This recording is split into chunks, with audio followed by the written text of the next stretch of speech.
নমস্কার বন্ধুরা, স্বাদে গন্ধে ভরপুরে সবাইকে স্বাগত। আমরা যখন একঘেয়ে রিচ খাবার খেয়ে খেয়ে বোরিং হয়ে যাই, তখন মাঝে মধ্যে ইচ্ছে করে হালকা কিছু খাবার। আজকে রান্না করব পাবদা মাছ, একদম কোনো রকম মশলা ছাড়াই পাবদা মাছের পাতলা ঝোল। চলুন দেখা যাক পাবদা মাছের ঝোল করতে কি কি লাগছে। এখানে আমি 500 গ্রাম পাবদা মাছ নিয়েছি। মাছটাকে ভালো করে কেটে পরিষ্কার করে ধুয়ে নিয়ে এসেছি। এবার এর মধ্যে দিয়ে দিচ্ছি পরিমাণ মতো লবণ আর অল্প পরিমাণে হলুদ আর লবণটাকে দিয়ে মেখে 10 মিনিট মতো মাছটাকে রেখে দেবো। একটা বাটি নিয়েছি, তার মধ্যে দিয়ে দিচ্ছি 1 চামচ লবণ আর 1 চামচ হলুদ গুঁড়ো। অল্প জল দিয়ে লবণ আর হলুদের একটা পেস্ট তৈরি করে নেব।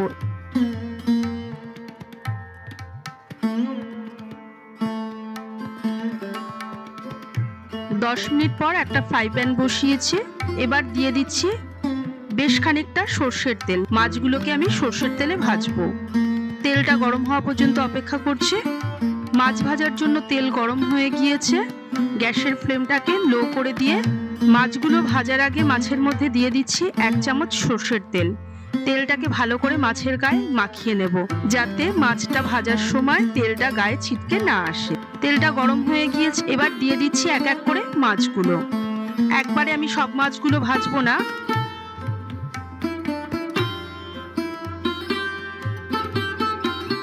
এবার আমি একটা নেট চাপা দিয়ে দিচ্ছি। আপনাদের কাছে যদি এরকম ঢাকা থাকে।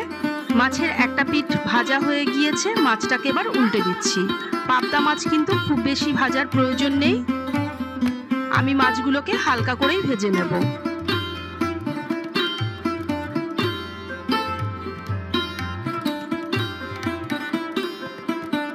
মাছগুলো হালকা করে ভাজা হয়ে গিয়েছে। এবার এক এক করে তুলে নিচ্ছি।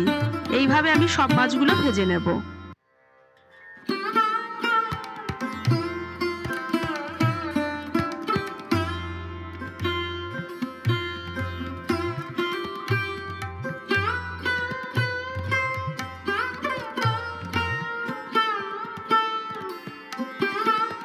মাছ ভাজার পর অনেকটা তেল রয়ে গিয়েছে। এই তেলের মধ্যেই আমি মাছটা রান্না করব।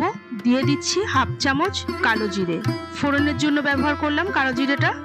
কয়েক সেকেন্ড পর দিয়ে দিচ্ছি 4টে কাঁচা লঙ্কা চেরা। কাঁচা লঙ্কাগুলো দিয়েও কয়েক সেকেন্ড একটু নাড়াচাড়া করে নেব তেলের মধ্যে।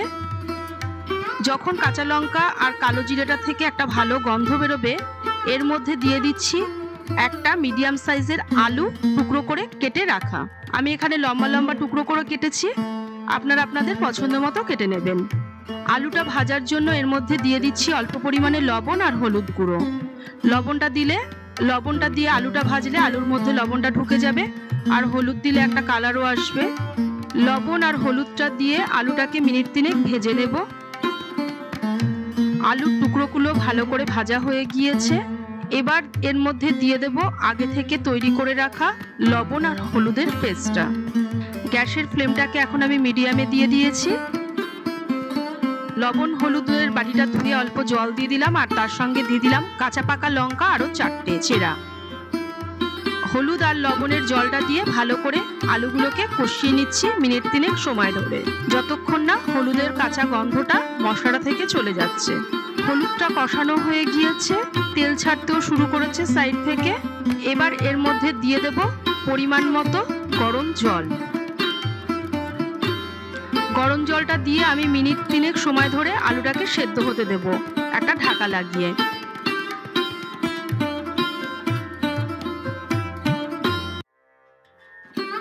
মিনিট 3 পর ঢাকাটা খুলে নিচ্ছি, দেখছি আলুটা সেদ্ধ হয়েছে কিনা। একটা আলু ভেঙে দেখে নিলাম, আলুগুলো সেদ্ধ হয়ে গিয়েছে। আমি একটু পাতলাই ঝোল রাখবো। মশলা ছাড়া এই পাবদা মাছের ঝোলটা একটু পাতলা রাখলেই খেতে বেশি ভালো লাগে। এবার দিয়ে দিচ্ছি ভেজে রাখা মাছগুলো দিয়ে মিনিট 2 ফুটিয়ে নেব ঝোলটাকে। মিনিট 2 হয়ে গিয়েছে, মাছটার মধ্যে ঝোলটাও ঢুকে গিয়েছে। এবার গ্যাসের ফ্লেমটা অফ করে দিয়ে দিচ্ছি ধনেপাতা কুচি। এবার মাছের ঝোলটা আমি নামিয়ে নেব। তৈরি হয়ে গিয়েছে আমার কাঁচা লঙ্কা আর কালো জিরে দিয়ে পাতলা মাছের ঝোল। কোনো রকম বেশি মশলা ছাড়াই গরম গরম ভাতের সঙ্গে এরকম পাতলা মাছের ঝোল খেতে কিন্তু ভীষণই ভালো লাগে। আপনারাও তাহলে একবার বাড়িতে বানিয়ে দেখুন এইভাবে। মশলা ছাড়া মাছের ঝোল। আমার দেওয়া রেসিপি আপনাদের ভালো লাগলে চ্যানেলটি সাবস্ক্রাইব ও শেয়ার করার অনুরোধ রইল।